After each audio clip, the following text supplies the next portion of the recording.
We have some big signings that have dropped. It is April 11th and the day is finally here. Among them, Lexi Hull, Mo Billings, Satou Sabally, Skylar Diggins, Azure. So let's dive. For 2 full seasons, the effort was to contain and manage Caitlin Clark. But what unfolded live on national television has completely altered the landscape. And here's the part few are talking about. This wasn't just another moment, it signaled a major shift in influence within the league. There's now a high-stakes, multi-million-dollar public relations scramble taking shape across the global sports world. Top-level league figures, who had largely stayed silent for months, are suddenly reappearing. They had remained inactive on social platforms, brushed aside growing concerns from fans worldwide, and allowed their most valuable attraction to endure constant physical play without strong intervention. But now, there's a visible urgency to regain control of the narrative before public perception and market forces take over completely. This isn't about polished press conferences or carefully crafted messaging. It's about leverage, financial dynamics, and survival at the executive level. Take a closer look at the Indiana Fever front office. Kelly Krauskopf has stepped back into the spotlight, addressing a massive and costly development project, a reported $78 million practice facility. It's being promoted as a cutting-edge performance center designed for the future of the franchise and the next wave of talent. But the key question is unavoidable. Where did that level of funding suddenly come from? Not long ago, the Fever were struggling, low attendance, minimal visibility, and a business model that wasn't generating strong returns. Playoff contention wasn't realistic, and the overall outlook was uncertain. Then everything changed. Clark's arrival brought a surge of attention and revenue that transformed the organization's financial trajectory. Broadcast deals gained new value, arenas across the league began filling to capacity when she was on the schedule, and the entire economic outlook shifted. What was once a struggling operation experienced a rapid injection of momentum, driven largely by her presence. I think today is a good day for Indiana Fever fans. They got a fan favorite back in Lexi Hull. She actually broke her own news on TikTok with Caitlin Clark. Tell a friend to tell a friend. She's back. Super cute. It was actually also noted that she took a bunch of meetings. The discussion around the Indiana Fever's $78 million practice facility is often framed as proof of smart front office execution, but the reality is more complex. That investment isn't just a symbol of long-term planning. It reflects a massive shift in the franchise's financial trajectory driven by one player's arrival. Caitlin Clark has fundamentally changed the economics of the organization, from ticket demand to broadcast interest to overall league visibility. What used to be a struggling market has turned into one of the most valuable in the league almost overnight. At the same time, there's a growing debate about how credit is assigned for that transformation. Front offices naturally highlight their own strategic vision, but the timing makes the impact of Clark impossible to ignore. The surge in revenue, attention, and commercial interest aligns directly with her entry into the league, raising fair questions about how much of this growth is structural planning versus individual star power. That same tension carries into coaching and roster management. Stephanie White has become part of the conversation not because of controversy, but because of philosophy. Her background shows a preference for structured, defense-first systems and veteran-led execution, which has historically worked in more controlled environments. The challenge now is different. Integrating a high-usage, high-creation guard like Clark, whose game thrives on pace, spacing, and creative freedom, there is also a real-time pressure element that can't be ignored. The WNBA calendar is unforgiving. Free agency, roster decisions, and expansion draft rules all move quickly. Teams don't get long windows to reshape their core, and misalignment between system and personnel becomes very visible very fast. The real question isn't about hidden agendas, it's about fit. Can the Fever successfully build a modern offense that maximizes a generational talent while still maintaining structure and defensive accountability? Or will the tension between system and star continue to define the conversation? Mo Billings to the team, who has signed a multi-year deal with the Indiana Fever. I actually saw a funny comment from a Valkyries fan saying, I knew it when I saw that first pick and roll on Team USA that they'd be after her. It is without a doubt the chemistry between Caitlin and Commissioner Kathy Engelbert has been very clear about one thing. The league is now focused on long-term financial sustainability. And in practice, that means every part of the new collective bargaining environment is built around growth, exposure, and scaling the product year over year. The new structure, higher salary caps, improved player earnings, expanded investment in facilities and travel, represents a major step forward for the league. But it also comes with a trade-off that players and teams are now living through in real time. Increased demands on the body, tighter schedules, and less margin for rest. A longer, more intense season naturally changes how teams are built. Depth matters more.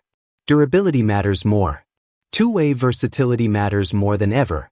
Teams can't rely on short rotations or load management the same way they might have in smaller schedules. Every game carries weight across a much longer grind. This is where roster construction becomes critical for teams like the Indiana Fever. Building around elite talent requires not just star power, but endurance, spacing, defensive balance, and reliable rotation pieces who can survive the full season. And in that context, the rise of Caitlin Clark has become central to the league's growth story. Her style, deep-range shooting, transition creation, and high-usage offensive control, naturally fits a faster, more spaced modern game. She thrives in tempo, in early offense, and in situations where defenses are forced to cover ground over and over again. The physical reality of a longer season doesn't just test stars, it tests systems. Teams that can maintain pace and efficiency over time gain an advantage, while those relying too heavily on half-court isolation or limited depth can struggle as fatigue builds across the calendar. That's why the current era isn't just about individual talent, it's about adaptation. The league is evolving financially, structurally, and stylistically all at once. And every organization now faces the same question.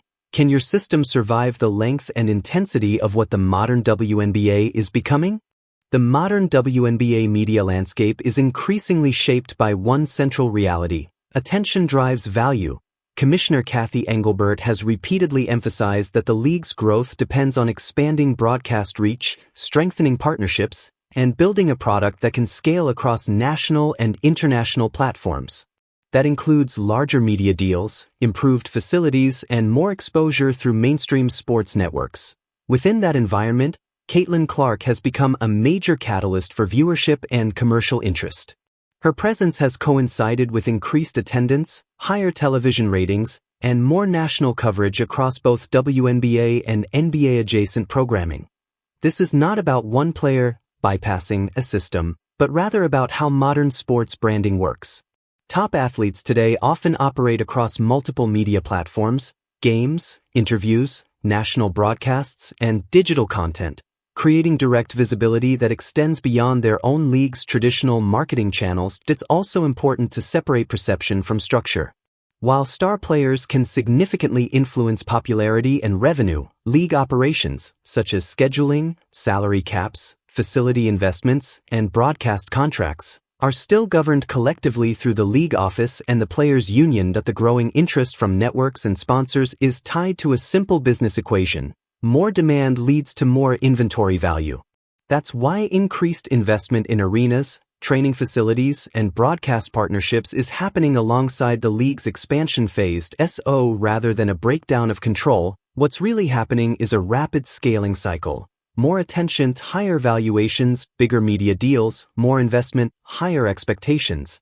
And in that cycle, stars like Clark become central to the visibility of the league, but still operate within the same institutional structure as every other player. That they absolutely fundamentally know that none of this massive corporate infrastructure survives without the CEO. Indiana Fever front office might be completely distracted by highly irrelevant broadcasting side quests. The veteran players might be actively how to artificially secure the absolute maximum supermax contracts. But the free market is coldly, ruthlessly dictating the exact terms of the corporate civil war. The Indiana Fever front office is currently standing on the precipice of absolute, unmitigated global dominance. but they immediately purge their organization of any remaining executive incompetence. They must completely stop pretending that a $78 million facility built by their own executive brilliance. They must actively admit that they are merely the temporary custodians of an absolute global. If they brilliantly flawlessly execute the upcoming expansion draft and the brutal free agency period, they will build a multi-year dynasty. If they panic, to the toxic locker room politics, and mismanage the salary cap, the Indiana Fever are entering a defining stretch where every decision carries real organizational weight. With rising league investment and expanding media exposure, the pressure on roster construction, salary cap management, and long-term planning has never been higher. The arrival of Caitlin Clark has amplified everything: ticket demand, broadcast interest, and national attention, forcing the franchise into a spotlight it hasn't experienced at this scale before. In this environment, the front office's job is simple in theory but difficult in execution: build a sustainable contender around a generational guard while maintaining depth, defensive structure, and financial flexibility. The modern WNBA is evolving quickly, and success now depends on how well teams adapt to longer seasons, increased physical demands, and more competitive roster dynamics. Commissioner Cathy Engelbert has repeatedly emphasized that the league's next phase is about growth, stability, and long-term value creation through media partnerships, facilities, and expanded competition structure. That growth brings opportunity, but also higher expectations across every organization in the league. For the Fever, the challenge is balancing immediate competitiveness with long-term sustainability. That means making smart decisions in free agency, maximizing player development, and building systems that can hold up over a full season of high-intensity basketball. This is no longer a rebuilding story, it's a high-expectation environment where execution matters more than narrative. The teams that adapt quickly to this new reality will separate themselves, while those that don't will struggle to keep pace in a league that is growing faster every year. Commissioner Cathy Engelbert has recently emphasized a few consistent themes when discussing the league's future: growth in audience size, increased commercial interest, and the importance of star players in driving visibility. When she highlights players like Caitlin Clark, it is best understood as standard league marketing and media strategy rather than a transfer of control. Leagues across professional sports routinely acknowledge breakout stars because they have measurable effects on ratings, ticket sales, sponsorship value, and national broadcast exposure. The mention of larger schedules, expanded media deals, and cross-platform exposure, including NBA-adjacent broadcasts and national network partnerships, reflects a broader reality. The WNBA is in a growth phase where visibility and commercial partnerships are expanding at the same time as the league adjusts its structure. In that context, praising a player's impact is not an admission of control or dominance, it's recognition of market interest. Sports leagues depend on stars, but the league itself still governs scheduling, collective bargaining, salary structures, and competitive rules through its institutions and the players' union. So what you're seeing isn't a surrender, but a familiar pattern in pro sports. When a league grows quickly, it publicly leans into the athletes driving attention while simultaneously trying to scale infrastructure, broadcasting, and revenue.